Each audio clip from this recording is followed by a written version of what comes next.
Day, ഞാൻ കറങ്ങാൻ നല്ലൊരു സ്പോട്ട് കണ്ടുപിടിച്ചിട്ടുണ്ട്. നീ വരണം. എടാ ഇല്ലടാ, നീ നിന്ന് വിട്ടു. 2 കൊല്ലായില്ലേ നീ നമ്മളിവിടേക്ക് ഒന്ന് വന്നിട്ട്. നീ അതൊക്കെ വിട്. ഹലോ,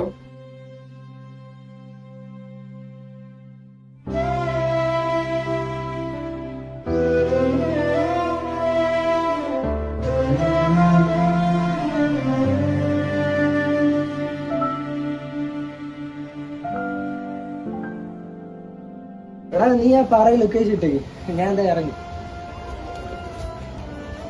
ചേട്ടാ ഞാനും കൂടെ വന്നോട്ടാ. എടാ ഇന്ന് വേണ്ടടാ, പിന്നെ ഒരു ദിവസം കൊണ്ടു. ഇന്നും എന്നെ കൊണ്ടുപോയില്ലെങ്കിൽ ഞാൻ ഒറ്റയ്ക്ക് പോകും. എങ്കിൽ നീ പോയി ഉടുപ്പിട്ടിട്ടോ.